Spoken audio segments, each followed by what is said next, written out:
Good morning, good afternoon, or good evening, depending on where you are in the world. My name is Julio Godinez, and welcome to today's DevOps.com webinar, Monitoring Azure Kubernetes Service on Hybrid Cloud with Datadog, brought to you by Datadog. We have a great webinar for you today, but before we get started, I need to go through some housekeeping announcements. First off, today's event is being recorded, so if you miss any part of the webinar, you will be able to access the recording for on-demand viewing. We will be sending out a link to access the webinar on demand, or you can visit devops.com/webinars. We want to hear from you, so please feel free to send in your questions at any time throughout the program by using the Q&A tab. We also encourage discussion by using the chat tab, so let us know your thoughts or just say a quick hello. We also have a polling question during today's event, so we'd appreciate it if you could take a couple of seconds to submit your answers when you see those come up on your screen. Finally, stick around until the end because we are doing a drawing for four $25 Amazon gift cards, so stay tuned to see if you're a winner. Joining me today is Ryan McLean, developer advocate at Datadog. And with that, I'm going to put myself on mute, turn off my camera, and let you begin. Right on. Thank you very much for the intro. So we'll get started shortly. I just got a quick poll to start it all off. But basically, what we're going to do today is talk about monitoring Azure Kubernetes service on hybrid cloud with Datadog.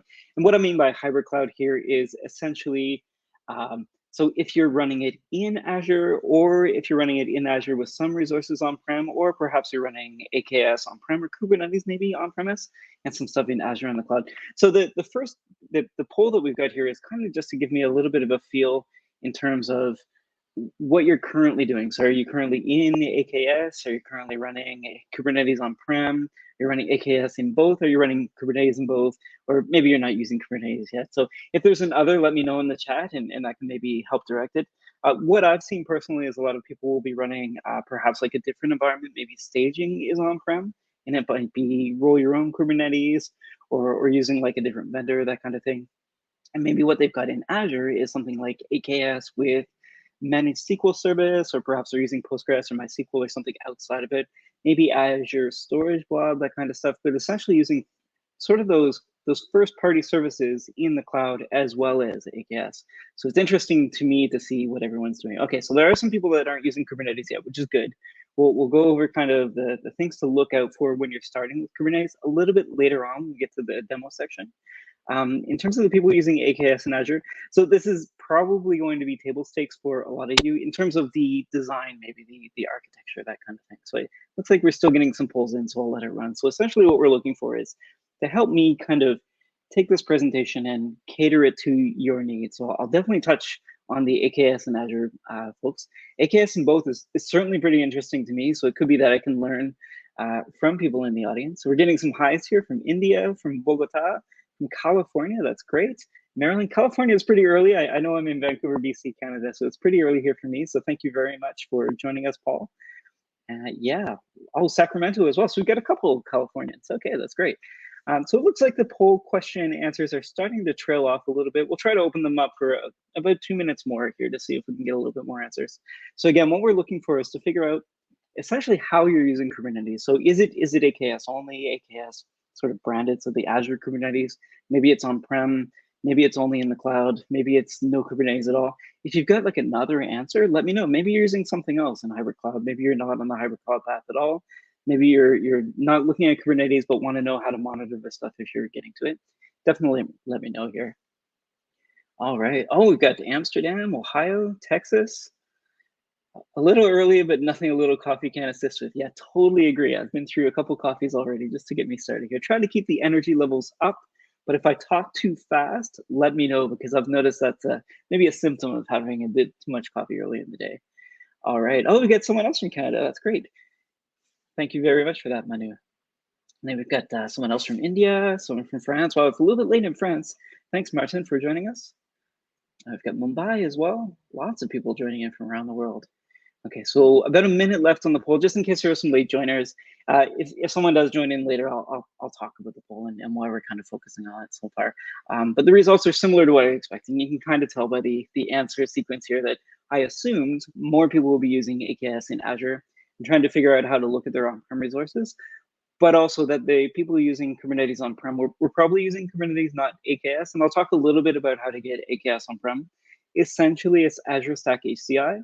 which I thought was going to be complicated, but due to some recent changes, it's not actually that bad. And I'll go through a repo that will get you up and running with it. All right, we've got Portland, Oregon. Oh, someone said go Canucks. Yeah, I don't know how well we're going to do this year. I'm more of a bandwagon rider, definitely a hockey fan, but I try not to get too excited about the season until we're a little bit later on, just because the Canucks are pretty disappointing most of the time. All right, we got Rapid City SD. Oh, I should know where that is, but I don't. My apologies. All right. Anyone else here? Okay, I think we're probably good. So we can stop the poll at this point in time. But the learnings that I got from this is basically that AKS in Azure is the most popular. And second to that, we've got people running Kubernetes on-prem, be it AKS or something else. I assume it's probably just Kubernetes.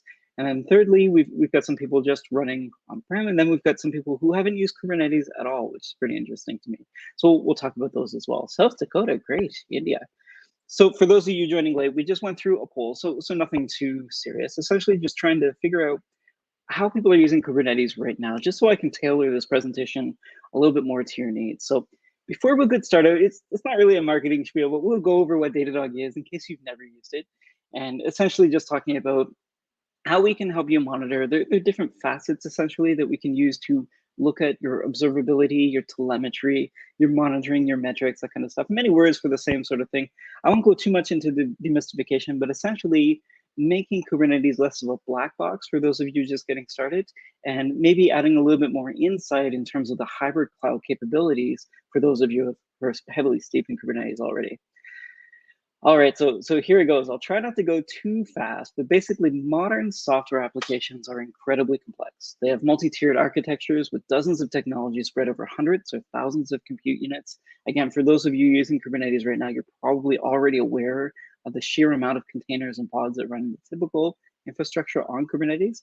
And on top of that, development teams are deploying updates more frequently than ever to get updates in front of customers. So if you've got a feature and you want to get it out, the time to deliver that feature is a big metric right now. It's a key performance indicator for you. Now, without a single source of truth to understand your environment from all angles, teams can't reliably detect and troubleshoot issues. So it results in constant firefighting and frustrated teams. Sometimes you might be throwing issues over the fence, for example, between ops and devs, or possibly from ops to QA or vice versa. It can be a little bit frustrating.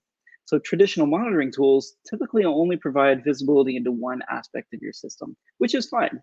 You'll have metrics indicating something is wrong, but it might lack details. You'll have traces that point to a general area, but aren't specific enough to give you that context.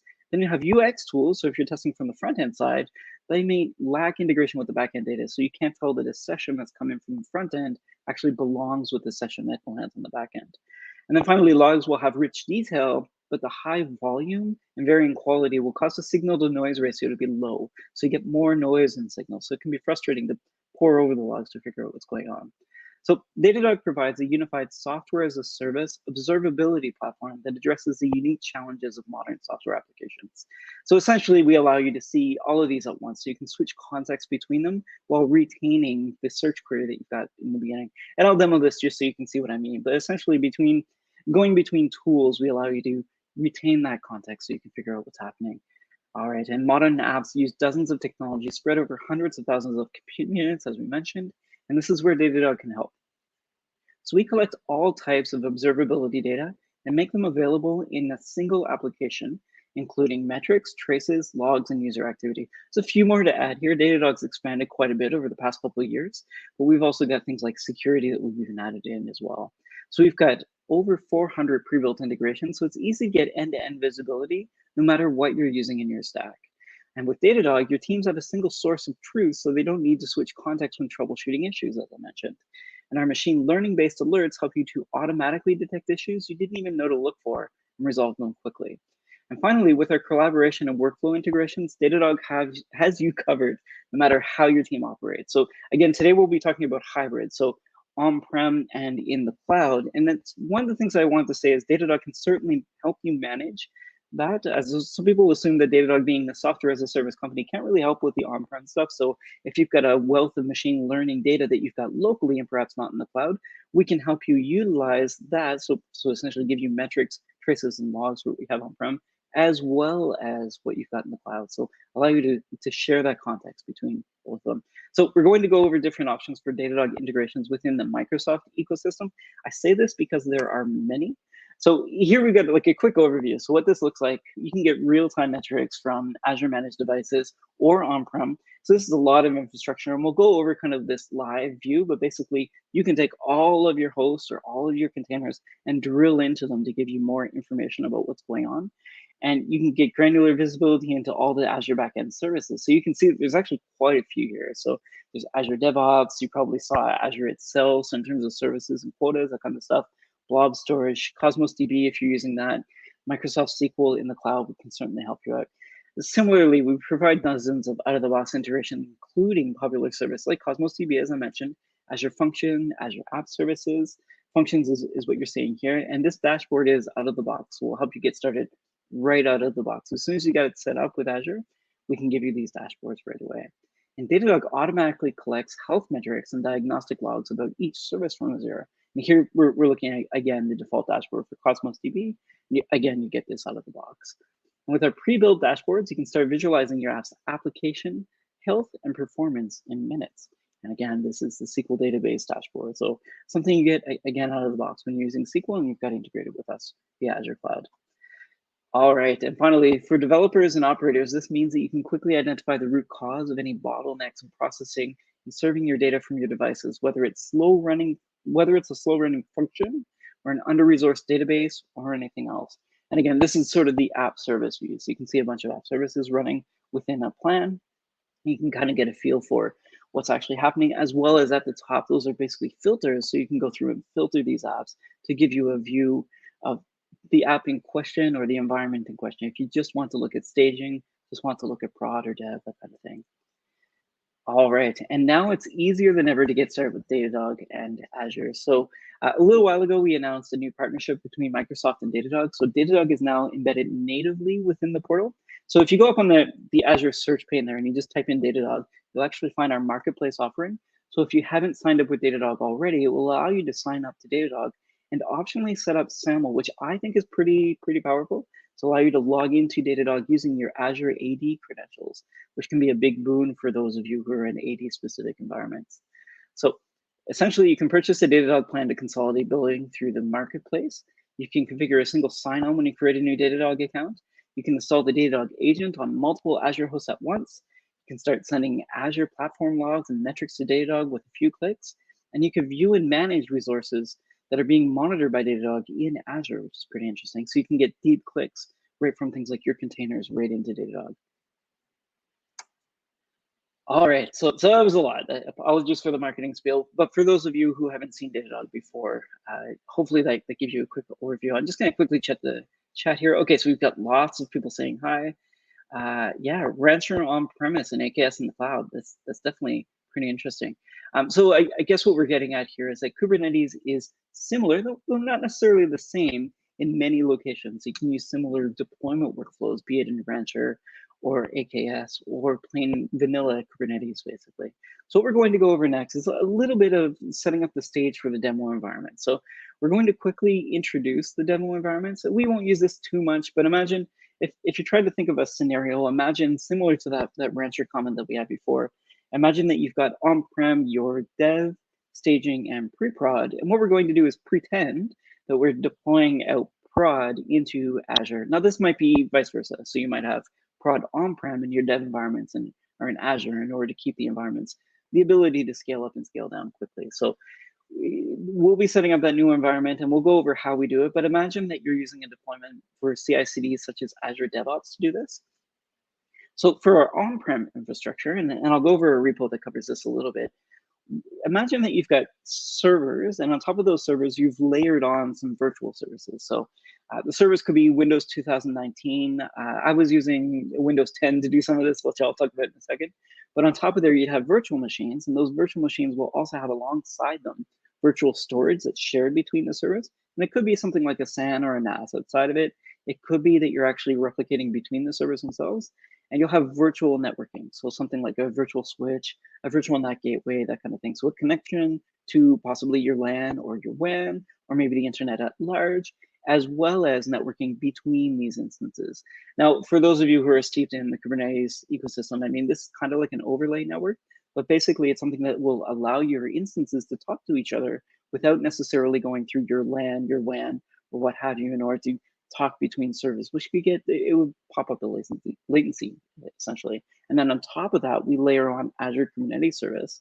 And then we'll talk about what that looks like, right? Because this is sort of the platform, but on top of the platform, you probably want more than that. So for our environments, we're talking about dev, staging, and prod. And on here, you might have something like databases that are running. You might have some code running in Kubernetes that's running like Python backend services, maybe some Python microservices, or perhaps you get some front-end services written in Angular. And then on Azure, you might have the same thing. So you've got like your Python middleware, and then maybe you've got your database in the back end, that kind of thing. Some of this stuff might be in Kubernetes, some of it might not be. It really depends on what you're doing.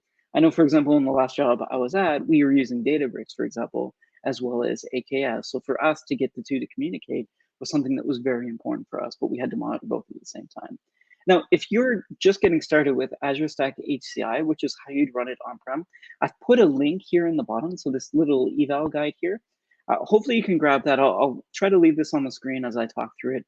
But essentially, this will walk you through how to set it up on-prem if you want to do it like in a lab, that kind of thing. You'll probably need about 64 gigabytes of memory to get this set up, just because it requires one VM and that VM runs another. The other is that it's nested virtualization. So in my experience, I had better luck using Intel processors. There are support for very new AMD processors and Hyper-V to do this, but in general, it looks like it's pretty Intel specific. But if you can't do it on-prem, you can also do it in Azure Cloud. So imagine you've got some Azure VMs that very similarly will have like virtual machines on top of the VMs. So again, nested virtualization, so it depends on the host that you're using at Azure. And you've got some storage, some network, and Azure Kubernetes service on top of it. Again, apologies for describing this, but for those of you who are new to Kubernetes or new to this sort of way of thinking about it, assume that it's like virtual on virtual in order to get started, just to test things, to figure out what it looks like. But once you've got it tested, your AKS cluster on-prem will look very similar to the AKS cluster in the cloud. So for Windows shops, this is going to be a boon. So this is going to be very easy for you to wrap your head around. For those of you who are more steeped in the Linux side, this may not be the best option for you. It can certainly be done on Linux, but not this way. It would be something a little bit different. So we were talking about Rancher before, or vanilla Kubernetes, that kind of methodology might be what you want to do. And it took me about a couple hours to set this up, so it's not too bad. Again, the link's on the bottom. So it's essentially under the Azure repository, the Azure organization. And in there, there's a repository for the Azure Stack HCI eval guide. And that eval guide will allow you to set up VMs on-prem or in the cloud in order to get started to look at Azure Stack HCI and AKS. All right, so with that out of the way, basically, the steps are essentially, when you're doing this, choose a password that you're definitely going to need it. Install Windows Admin Center. If you haven't used it before, it's like a web-based control panel for your service. And then the AKS extension is already installed, so you just need to set it up. And then you can join that cluster to Azure as if it's a normal AKS cluster, which is pretty cool. Okay, so once it's all set up and running and you've got your nodes running, you can see here that I did this with one node when I first set up this. So here's the network view via Datadog. So for that home lab, basically you've got the management host. So that's what runs Windows Admin Center, an Azure Stack HCI node, a Windows 2019 node, and all of these are talking to the domain controller. So essentially the scripts that they give you from Microsoft will set up all of these in PowerShell. So if you're maybe just getting started with PowerShell as well, it might be a good way to look through the script and figure out how it runs in order to set up something like this on your own. So if you want to have devs have their own AKS environment on-prem, you could certainly do that with these scripts. Whew. Okay, so that was a lot. So what we've covered is essentially the platforms. So we've covered how you take you all the way up to AKS, be it on-prem or in the cloud, in order to talk about what that would look like in a hybrid environment. So if you want to run AKS on-prem and in the cloud, we've got you there. So at this point in time, we're at the level of AKS is deployed, be it in Azure, be it on-prem, or be it in that Azure VM. And on top of this, we're going to layer on some code. So the code we're using today is from the Datadog Kubernetes training series. And I've set up a quick infrastructure as code repo. So that links on the bottom there, the AKS infra. And it's a great place to start in terms of looking at a full microservice app from start to finish. So if you get any questions about this, by all means, pop them in the chat. I know I went over a lot, but I just wanted to set the stage in terms of what we're talking about. So we've set up a platform, we've got some VMs. On top of those VMs, we're going to run containers. And in those containers, we're going to deploy a website. And this website's an e-commerce site. We'll talk about StoreDog as well as something called Shopist. Essentially, a couple websites that are e-commerce based. We'll talk about what we need to test once we deploy them, and once we've tested them, what we need to know. So again, please feel free to pop stuff in the Q&A or in the chat if you want to. I'm happy to read it as I go along. Okay, so the steps to get started on your own version of this demo. So if you're just getting started with Kubernetes and you want to set up a sample site, essentially you would clone the repo, make any modifications to the code that you'd like. For example, you can create Terraform variables, or you can update the ARM template, and then you can deploy to AKS, be it on-prem or in the cloud, using CLI or by using your CI tools such as Azure DevOps or GitHub Actions. All right, links to the chat. Yeah, I can certainly do that. So 1 second here. I think the last link is on the next slide, but I'll pop these in here. So they're just bit.ly links. My apologies for not doing that. And again, if you've got any other questions, just let me know. So the first one there is just the infrastructure repo, and the second one here is going to be the repos of the code. So imagine that the first one is that platform that we talked about, and the second one will be the app that runs on top of the platform. Now, I'll be talking about a couple e-commerce sites, but essentially this is the StoreDog one that you started.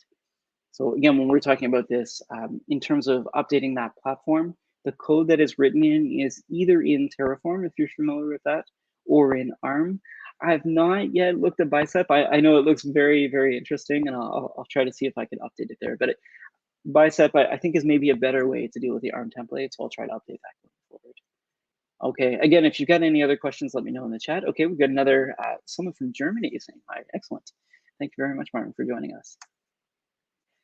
Okay, so the website itself is pretty straightforward, which makes talking about the monitoring pretty easy. It's an e-commerce app that's with a front end and a back end. It's written in Ruby, JavaScript, and Python. And it uses Git to track the code changes. So we'll be using in the repo Azure CLI for the management. So you can see here that we sell like dog hats, dog shirts, that kind of stuff. The first thing we'll go over is synthetic testing. So imagine that you've got your platform running, you've deployed your app, and the first thing you want to know is the app running? So there's a lot of different services in there. How do I test that end to end? So how do I set up a user to test this site without necessarily having the users report to me that the site is failing? So synthetics make sure that your site is responsive and works properly from different locations around the world without having to go through the trouble of setting up more instances and related infrastructure across the world from which you would run a test suite. So once we've got the app deployed, we can then set up synthetics to hit the website and perform actions and then compare the results over time. Now, you can tell that I'm not moving my mouse here, my hands are here, so this is pre-recorded, but basically I'll walk you through it. So a synthetic test can be a browser test, an HTTP test, or an SSL test. In this case, we're going to do a browser test. So imagine that you've deployed it. What we're going to do is have the synthetic test look at the site on a regular basis to make sure it's running.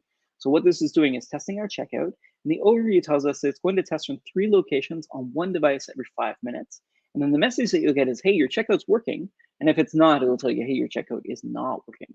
So it's going to add an item to the cart and then trying to add a coupon code and then let you know what's going on. So we can tell here that our last deployment failed.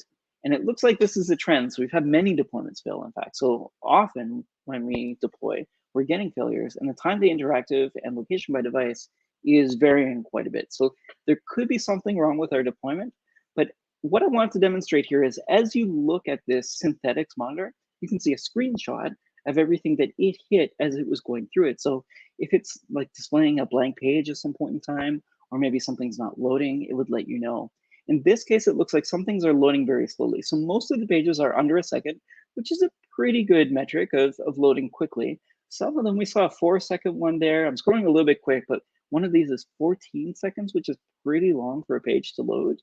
And you can see here that another one is about 9 seconds. So a lot to load. So synthetics can allow you to test the site post-deployment. So imagine that you've done your CI and you've deployed the site out, but you want to make sure that it ran. So post-CI, or maybe the tail end of your CI deployment, can be a test saying, I've just deployed this, but does it work? And while it's working, what does the site look like? Or how long did the pages take to load? Now, the next thing we can do when we're running synthetics is use real user monitoring. So real user monitoring is essentially, it combines the ideas of synthetics and APM, so application performance monitoring. but it's from the user's perspective. So what we get, what's called is real user monitoring, or RUM, but this provides a full stack approach to the user's interaction. So imagine that there's like a tracer loaded in the browser instance when you've loaded the page. So it provides a full stack approach to the user's interaction. And you can use this to help diagnose a wide variety of issues that your customers are experiencing. So it shows from the user's perspective where time is spent as they wait for a response to a request. So if you're loading, like lazy loading a page from top to bottom, or loading a page, sorry, from top to bottom, it might tell you where it's waiting. And if you're lazy loading it, it might be able to tell you where it's pausing as it tries to load that page in, that kind of thing. So depending on which method that you're taking. So we can use RUM to look at real-time historical sessions once the app is instantiated in the browser. So when you open up your website in the browser, it will load RUM for you. And via RUM, it can actually give you a lot of details about what the user saw when they loaded it, or in our case, what the synthetic saw. So in this case, we'll go into a sample traffic that we got here. We're going to zone in specifically on Samsung Internet because we're seeing a lot of hits from that browser. And what we're going to do is pick one of these sessions that's a little bit longer than we expected. So we can see that it's in India, it's running on a tablet, it's Android, and it's trying to hit the cart. And in the cart, we can see that we've got Next.js running here, it looks like. All of these things are loading in parallel, so that's great. You can see that they're not actually waiting for each other, which is good. But when we get down into other resources, you can see that some of these are slow. So the font, for example, is slow. You can also see that the image isn't slow. So this could be something like maybe we want a CDN closer to the user in India. I know that we've got some people on the calls from India. And I know, having visited India myself, that some sites just aren't optimized for different geographies. And sometimes having a local resource that's closer to, say, India or Europe or what have you, can help. Or possibly a different shard if you're trying to expose a big website that's got multiple users, that can be handy. Now, throughout this traffic, we can get a lot of tags and metadata about the traffic that's going on. So we can get right down to the model number of the user session, their IP, what city they're calling in from, what area of the site they're trying to hit. So we know they're trying to use the cart. And we can use this to inform us how we're going to design our app, essentially. So again, we've covered the front end. So synthetics and RUM after we've deployed our app on top of the platform. And that's great. So we're collecting all of this data, but how can we highlight the things that we care about the most? So you've probably used this type of dashboard before. So one where you collect all of the metrics together, have the time all synced up, and you can drill down if you need it. Now, we've done a lot of the legwork to make it so you have a good starting point for your integrated services, and AKS is no exception. Okay, so we get some questions about the recording. It looks like Julio's grabbed those for me. Thank you very much. Now, I guess the main thing I want to get across here is that you can certainly build these dashboards on your own. What I would highly suggest is using the out-of-the-box dashboards and then customizing those to your need, because we've done a lot of the legwork up front for you to get that started. So the default dashboard for AKS and Kubernetes has most of what you need right there. And as we'll show shortly, you can see Kubernetes events, kubelet info, resource usage, graph network stats, and dig into CPU, memory, and disk utilization. But you might want to start adding to that. So if you've used Datadog for Kubernetes monitoring before, you've probably come across this built-in dashboard. So there's a lot to take in at once. If not, you're in luck. We'll go through a quick tour before we dive in. So here you can see the high-level metrics. So you've got the events per node, the events themselves. You've got your Kubernetes up or down for the kubelets. You can see the kubelet healthy ping, infrastructure stats per host, pods, and containers. But you can also drill in a little bit. So more to this graph, and this is just basically different areas of the same thing. On the right-hand side of the built-in dashboard, we've got running and stop containers.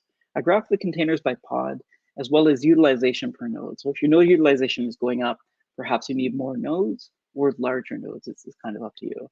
And then finally, we can drill right into the Kubernetes components. So that's daemon sets, deployments, pods, replica sets, and containers themselves, or to by state over time. So instead of telling me what's currently happening, you can do things like show me today versus yesterday, or this month compared to last month, which can be actually a pretty big indicator. So Black Friday just passed, for example. If you want to compare Black Friday this year or Cyber Monday this year compared to last year, you could do that kind of thing. And all right, so of course it doesn't end there. We're with you along your journey. As you venture into Kubernetes controllers, we've got a dashboard for that too. And you can see here that this is like a pods overview. So as you're looking at the pods themselves, if you want to drill into specifically the pods, or if each team that's responsible for a pod, if you're doing things like microservice teams or maybe virtual teams, you could do that by having dashboards that are specifically related to those pods. So this is just the bottom of the pods overview. And note that there's many details that you can look into, but the crash loop backoff and out of memory are both empty at this point, as neither of them were flagging during this period, but that's a good thing. Essentially, as you'd expect, you can set up alerts for any of these, but you can also look at the container to container metrics, as well as node to node, and even service to service communication. All right, so essentially we've covered the platform, we covered testing from the front end, we covered the dashboards to get you started, specifically talking about Kubernetes, but what you'll want to do is make this your own. So your first step will be to clone that Kubernetes default dashboard and then customize it. So essentially the steps are straightforward. It's a three-step process. So clone the dashboard, edit the dashboard, and then share it to your team. We'll go over what that looks like in a moment here. So what we're trying to do is take sort of the cloud-based metrics and the on-prem metrics and correlate them. So if you've got like a cluster running on-prem and a cluster running in cloud, what does that look like? So I'm just going to start with a little bit of housekeeping here. If you're new to Datadog or if you've used Datadog for a while, you may be seeing that, yes, we've got many integrations, but with many integrations, we have many dashboards. And all I'm showing here is like, as I type, the dashboards will come up. So this is how I'm finding the dashboards that might be relevant to me. And what I'm going to do is create a list of these essentially canned dashboards and use that list to start picking and choosing metrics that I want. So I mentioned that there's a lot of integrations in the Azure ecosystem. So what we're going to do is create a list of those integrations and those out-of-the-box dashboards that we'll use in order to look at our AKS on-prem cluster. So instead of grabbing just that Kubernetes dashboard or maybe a SQL dashboard and having people hop between them, maybe not having it like up on the wall that you watch all day, but if it's purpose-built or possibly clonable during an incident, you're going to be that much closer to being able to explain what's going on.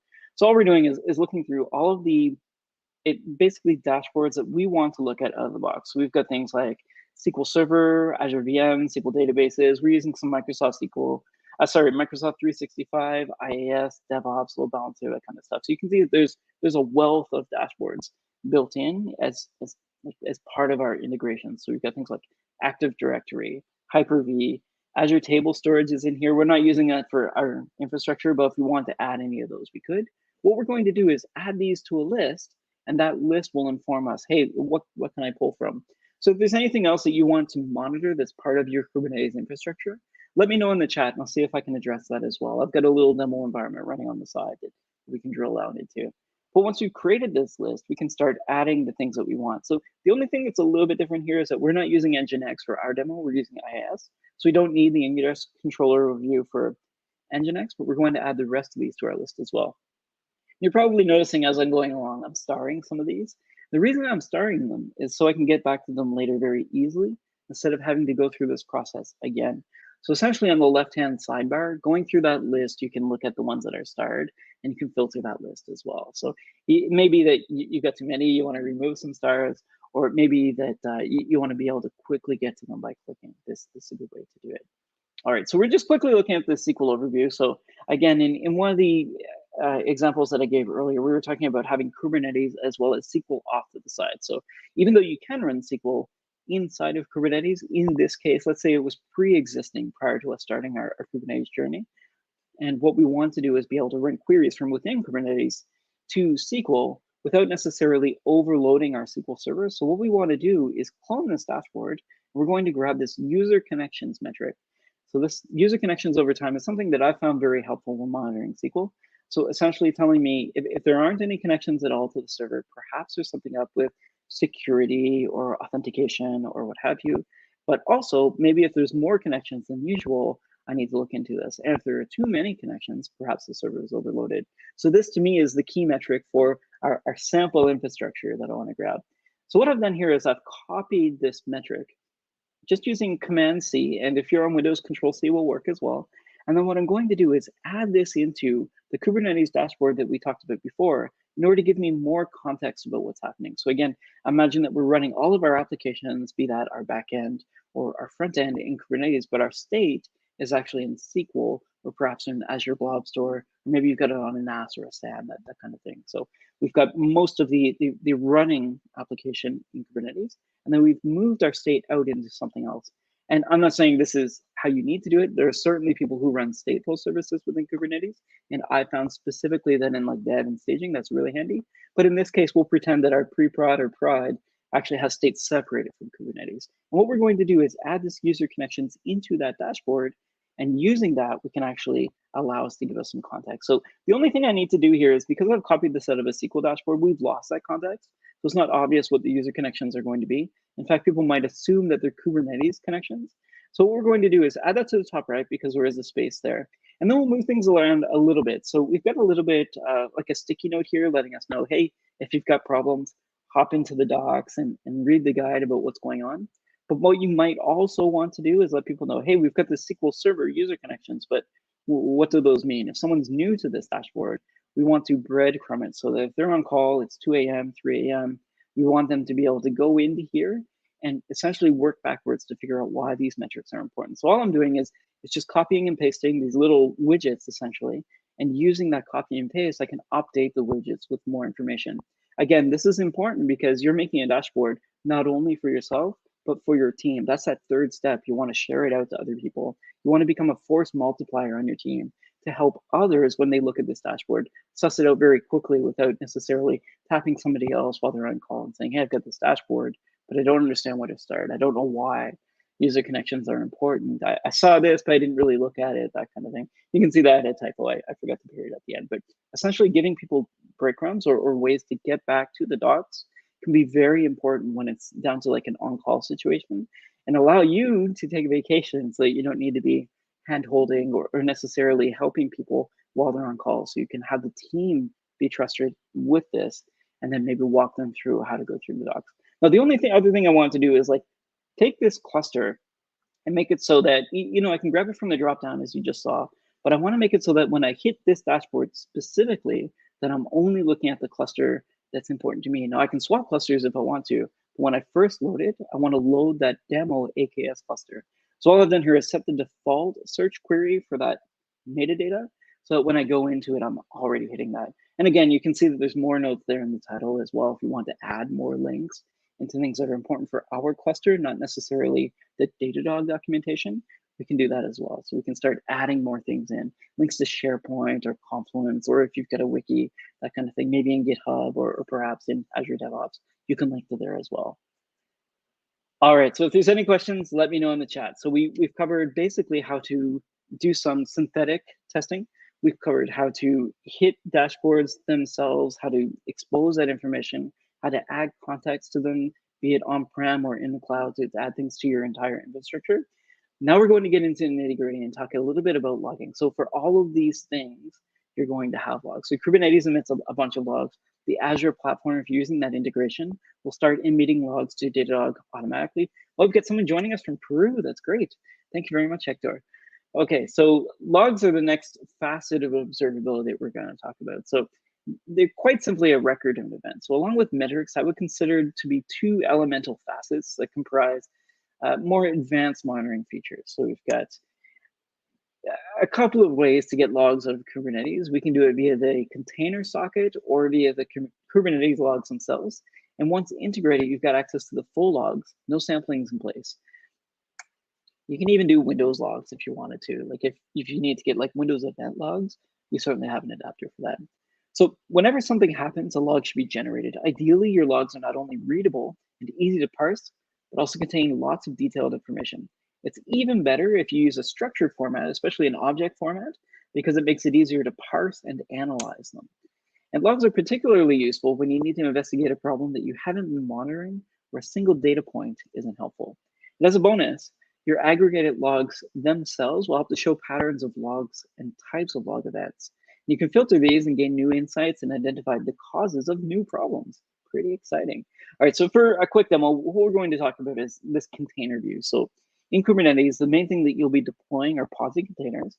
And what we're going to do is show you how we can pivot into logs from a container view. So traditionally, this would be something like a VM or maybe an on-prem server in your DC.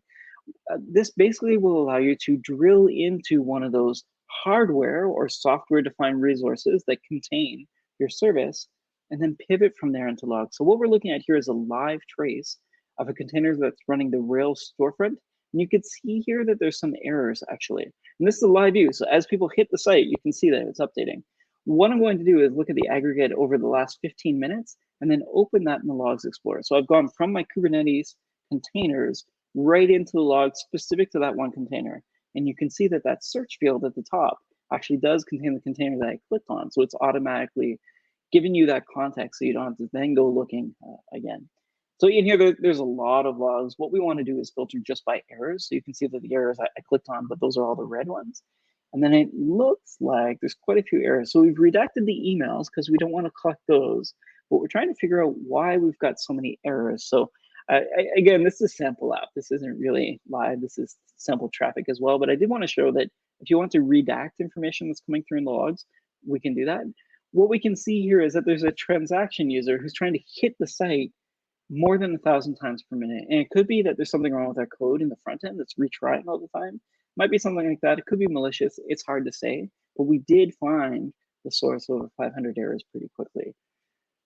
All right, so the next step, we've got logs, we've got dashboards, we've got synthetics, we've got RUM. We want to drill into all of this. And traces are a more complicated type of facet or way of looking at your services. They can be thought of as a bundle of timing metrics all associated together. So there are many ways to accomplish it, but it's commonly done as with a request ID that's passed along with different request payloads. And it's more complicated, but I'll keep it simple on purpose. So getting started usually begins with like an include or import statement in your code. If you're in .NET, we can automatically instrument it. Same for Java. We can actually just like include that and it'll start looking at your methods or your functions. And from there, you'll begin receiving traces. So depending on your language or framework, that should be enough to get started. What we have here is a very basic span showing calls from the main request to some other services and where the time is taken out. So there are a lot of customization you can add to get more granular information. So if the plain graph view isn't to your liking, a spanless view is available that might be to your preference. Once you have some services instrumented with the agent and APM, you're going to start getting an interactive service map that shows a real-time state of your service. So you can show the services talking to each other. And of course, at this stage in our progress, things are pretty simple, but with success comes what we like to call complexity. So this looks like a mess, but you can sort and filter on service names, environments, data centers, and really anything else you've tagged. So if you've got some stuff on-prem and a whole whack of stuff in the cloud, you can start drilling down by environment or data center to give you more information. So of course you can pan and zoom quickly to get the interaction that you care about at the moment. But once tracing is set up, the key takeaway here is that you can start correlating between logs and traces as we showed before. You can do manual instrumentation for customized spans if you want to. I hate to read these bullet points, but we'll get through it. And you can do full distributed APM tracing using automatic instrumentation when instrumented is available. So the key takeaway here is that the trace ID or that request ID is what we're going to use to pivot between events and drill down. So again, what we're doing is we're going from our logs and our metrics for our infrastructure, be it on-prem or in the cloud, and we're going to start correlating all of them together using trace IDs. And this is what that looks like. So this is that service map that we were talking about before. We can see that we've got the main big ones are the web store, the ad server, the payment, and a couple lambdas and a database. So we're doing multi-cloud, on-prem, hybrid. We're all over the place here. So we can see that some of these are having issues. Some of the error rates are higher than others. We can see how many requests per second we're getting for each of these services as we mouse over. And this, again, is a function of APM. So once you've got these running up in your microservices, you can start looking at each one. So we can see that off.net is running, for example, but isn't as busy as the other ones. And maybe we want to get an overview of what's happening. So for the web store, so people are coming in via Android, they're hitting the web store, and we can see that some of these services are actually having issues. So Redis is fine, but maybe the ad server is not so good. So let's drill into the ad server and figure out what's going on. So we're getting roughly 330 requests per second. What we want to do is drill into the service, and figure out what's going on. So we actually do see quite a few 500 and 502 errors. And we look at this list, it's mostly green. So we mostly get good traffic, but we do see a few here that are 500 and 502s. And what we want to do is figure out why that is. So in this flame graph, we can see that the request comes from the browser. It hits rack request, which is like a Ruby on Rails service. And then from there, it hits Express, and Express will then go to Redis, but it looks like our query to Redis is incorrect. In fact, we're sending the wrong number of arguments. What's cool here is that we can see the actual query, and we can see that there's too many arguments. So we know that there's something wrong with our code, basically. So we've got to go through and update our code. This is probably not malicious. It's probably not somebody trying to send too many GET requests, because this is actually coming from our backend to our database or to our Redis cache. And we can go through each of these. So again, if you wanted to look at the span list as opposed to the flame graph, you could do that as well. And for each of these, we can see our headers and see where it's coming from. So it's coming from this instance here. It's got some session IDs. We can actually get a wealth of information. If you've got any questions about this, again, pop them into the chat, pop them in the QA. We'll also may get to them. But that's kind of what we get after going through this. So for each of these, we can start drilling into each one. Now, in the beginning, we talked about the infrastructure. So imagine you've got infrastructure spread out all over the world, many different clusters. You've got things that are, let's say, IoT.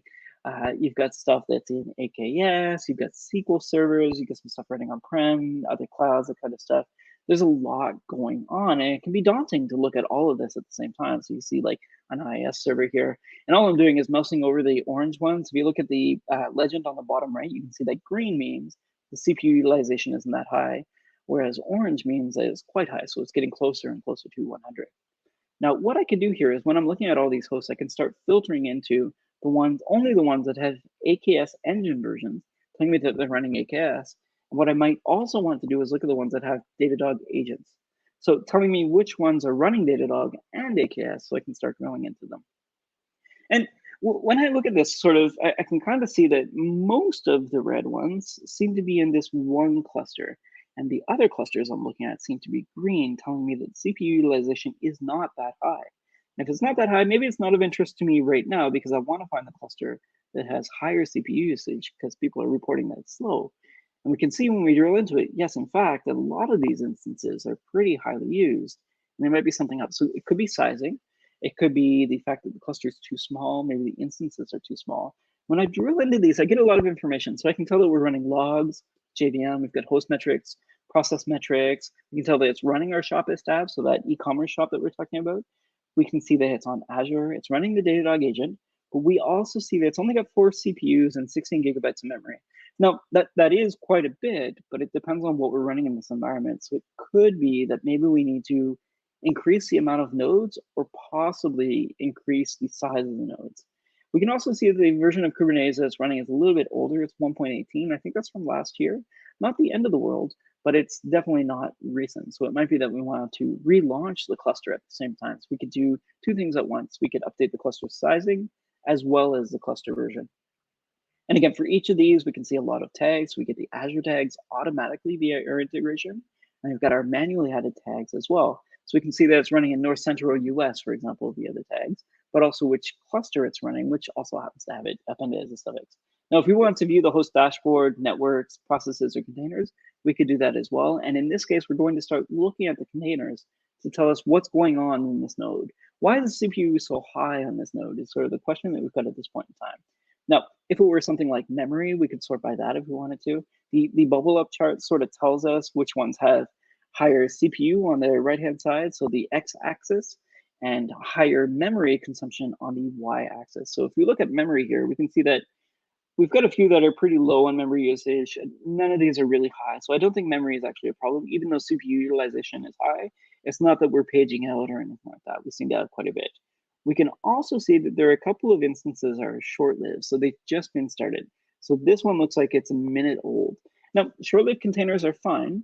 Sometimes they can be an indicator that maybe something's deploying on a regular basis. So it's like a job or something like that. Sometimes it could be that it's deploying and failing. Other times it could be that it's deploying and then being rebalanced to other nodes because there's too much CPU. And I think that's probably what's going on here, but let's find out. So if we look at the logs for this container, we could actually figure out what's going on. We can get the metrics right out of the box. But if we wanted to give like a little bit of a trend, so this is the past 15 minutes. But if we look at the past 2 minutes, we can drill into exactly what's happening over that time period and start figuring out what's going on with this container. So it was launched. And what did it do on launch? So when we look at the live tail, there's nothing in the live tail, which tells me that it's probably not busy right now, but it's just launched. So you would assume it's busy, right? So let's have a look at the past 15 minutes. And during that past 15 minutes, we can see what happened. So it looks like it ran a Mongo update. So what's happening here? So it looked like Django migrations ran, and that's it. So it turned on, it tried to run a migration. It may or may not have worked, but that seems to have been the main payload that this had. And in here we can see, okay, so we've got DB row count, which is pretty handy. We can see the alias, the vendor, the environment, that kind of thing. We can see which one of these is running. They're actually not very long. We're talking about 16 milliseconds roughly. So yeah, 18.9 milliseconds in there. So not very long at all. It ran, you can see the actual statement that it ran for the database. And it gave back a row count, but that's it. So it looks like perhaps what this does is just migrate the database if required. So maybe it was a deployment, and as part of the deployment, one of the post-deployment tasks is to run this instance and then do it. Again, if we want to know more about the infrastructure, like where this came from, if we came at this sort of without context, we could get that context from here. We could go right back to the host dashboard that we came from if we wanted to, or we could go in and start drilling around, looking at other services in here to figure out what's going on. Basically, at this point in time, so we sorted by CPU utilization and then time spent. At this point in time, we don't think that this is a problem. So it's essentially a way for us to drill into this and tell us what's happening. So there's not much going on with this container. So we don't think it's a smoking gun. It looks like it's behaving properly, essentially. And what we're going to do is maybe say, okay, so if we've got a cluster that has many nodes and all of those nodes are high CPU usage, and this one is not that node, that's not going to be our queue proxy. Let's look at the next one down the list. So if we pop into this Rails storefront app, it looks like it's been running in the past 15 minutes, but it's also having some queries that are taking 15 seconds. So that's almost a minute. That's a long time. And it looks like it's actually getting rack request timeouts. And if I pull into this, it looks like the application controller health is actually not healthy. So it's flagging on application controller health.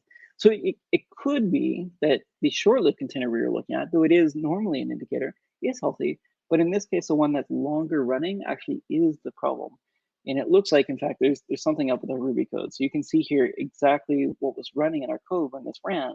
And there's something up, unfortunately. So it looks like what's happening is it's timing out and sending a 500 internal server error back, which is causing the CPU usage to increase because it's actually not it's not performing in the way that we expected. So you can see here on the host that in fact the total CPU percentage is a large percent of what's contributing to the host CPU percentage, and we can actually drill right into more metrics about the application environment itself. So malloc, device, memory allocations. You can see that it's running longer than, I think it's 30,000 milliseconds, which is what, 30 seconds. And you can also see here that what it's actually trying to hit is this auth.net service. And it looks like the auth.net service is actually got quite a bit of CPU going on as well. So what we're going to do is we're drilling right into that service from the one we were just looking at. And then from here, we can start drilling into this auth.net. So what's it doing? Is it calling like an Azure AD auth, maybe? What's happening? And it looks like we've got a little bit going on in the TCP retransmit. So it could be that the network connection that it has in order to auth is timing out. Again, this is all conjecture. We don't know. We're just sort of exploring what's going on. But we're going to drill into, right from the container, right into our network to figure out what's going on with this auth.net service to tell us what's happening. So we've got this host agent pool. And I'm going to copy this out because I'll probably use it later. But what I want to know is, for this host, is that service the only service having retransmit errors, or is it the host itself having networking issues? And we can see that the amount sent from the auth.net service is in fact quite high for an auth service. It's 1.66 gigabytes, so it's quite a bit. And in fact, the receive volume is a lot less than that, so it's pretty interesting. Now, in this case, our IPs are pretty simple, but if you wanted to show like the pre-NAT IPs, if you're behind a NAT gateway, you could do that as well. In this case, we don't have any pre-NAT IPs, so it doesn't really add much to what we're looking at. But in case that's important to you to be able to suss out what the problems are, you can do that as well. And again, we can get logs and traces for each of these. So there's quite a bit going on. I'm almost done the demo. So again, if you got any Q&As or anything to do in the chat, let me know. But again, so for the service.authnet, right from the network view, we can go right back into logs or traces. So what I guess I was trying to show is that from each of these views, you can pivot into the other using trace IDs in order to give you more information about the services. So if you come at this from the network standpoint or the host standpoint or the metric standpoint, or even the log standpoint, you can pivot back and forth and checkpoint as you go, and then view the entire infrastructure together. So I'm showing off a little bit here, and I think my browser might time out a little bit, but basically what we're trying to show is the entire network view of our environment. And you can see that the environment does include multi-cloud, on-prem.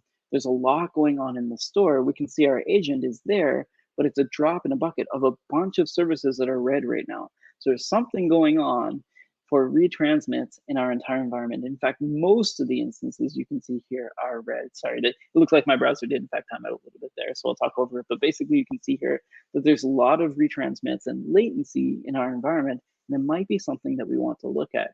And I mention this because when I was experiencing on-prem sort of hybrid cloud environments, a lot of the stuff that I had to deal with was primary network connections, secondary network connections, failovers, VPN gateways, that kind of thing. So figuring out ways of getting on-prem data to the cloud, or having the cloud actually read on-prem data without necessarily migrating it over, or maybe running batch jobs or ETL or ELT jobs. Those were the things that really were important to me, as most of my data was on-prem and most of my compute was in the cloud.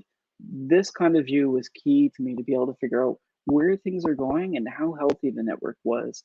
So unfortunately, even in Kubernetes, you can't escape your network connection profiling. So you do want to start looking at your metrics.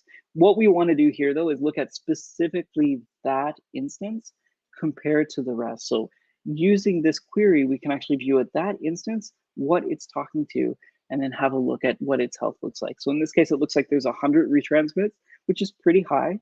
And then we can go through from here and actually view all of our network connections, the host map, processes, logs, or traces right from that view. Phew. All right, so it's Q&A time. We've got a few minutes left. I'll also leave a little bit of time here for the giveaway. I know we're running a little bit low on time here. So one of the questions is, oh, sorry, go ahead, Hilo. I just saw you there. My apologies. Oh no, it's okay. Yes, the question we had here was, what is the step-by-step approach analysis taken to resolve performance hits or network interruptions? Yeah, I guess the easy answer here is it depends. So it really depends on your network environment. So on-prem, for example, you might want to start looking at the flow logs between your services. If it's in the cloud, there are things that will give you like flow logs for your actual network traffic. But the, the gist of it is, when I look at the logs, sorry, it looks like there's a leaf blower outside, my apologies. But essentially what you want to do is start from what you know. So look at the logs and start drilling from there. So that's generally where I would start, is see what you can get for logs and start looking at them in aggregate, and then start filtering out by things like errors. We were looking at retransmits, for example, seemed to be the issue that we're having. So that's where I would generally start, is if you see something flagging, start there first. That's not to say that that's the problem. Sometimes it could be something else. It could be something like MTU causing packet fragmentation, or it could be something like even a network cable can be faulty. It really depends on your network. But I would start with the logs and then go from the logs into testing. And generally, if you can isolate, that's great. It can be a little bit harder these days to start isolating networks unless you have many failover networks. So I'd start there. It could be like we showed a NAT view, for example. It can be all the way down to NAT translation errors. So it's just not translating your network address properly, or it could be something like DNS. I know a lot of people like to point the finger at DNS. So it could be that the DNS isn't reporting back the right IP. And it might be that you need to, so if you're running like core DNS in Kubernetes, for example, and Azure DNS, you might want to make sure that they have the same entries for different things. So if you're using external resources, for example, you may have updated Kubernetes, but not Azure DNS, or vice versa. So if you're using an external API and that partner has updated something on their end, perhaps as we're checking multiple locations, like that kind of stuff. So sorry, Geeta, no easy silver bullet here. But the first thing I'd start out with is logs, and then mapping that. So getting an understanding of what the network environment looks like. So trying to sort of reason through what it looks like point to point, the same way we were doing, to figure out where the bulk of the traffic is coming from and going to, and what that traffic looks like. Excellent. Well, we are at the top of the hour, so I just want to remind everybody that today's webinar has been recorded. So if you missed any or all of the webinar, you will be able to watch it again. We will be sending an email with a link to access the webinar on demand, and you can also find it on devops.com. Just look in the on-demand section in the webinars page, and it should be there. I did announce at the beginning that we were doing a drawing for 4 $25 Amazon gift cards. So our winners today are Emily B. Congratulations, Emily. Our second winner is Kumar P. Congratulations. Our third winner is Ahmed T. And our final winner is Jason W. So, congratulations to all our winners. We will be reaching out to you via email with instructions for claiming your Amazon gift card. So, please check your inbox. And if you don't see it there, check your spam folder. Ryan, thank you so much for taking the time to put this presentation together and for giving us an hour of your time. Judging from the chat, it was excellent, very comprehensive, went nearly the full hour there. So thank you very much. Thank you so much. This is super enjoyable and humbled to be able to present to you all today. Of course. And I'd also like to thank the audience for their time and engagement. This is Julio Godinez signing off until next time. Take care, everyone.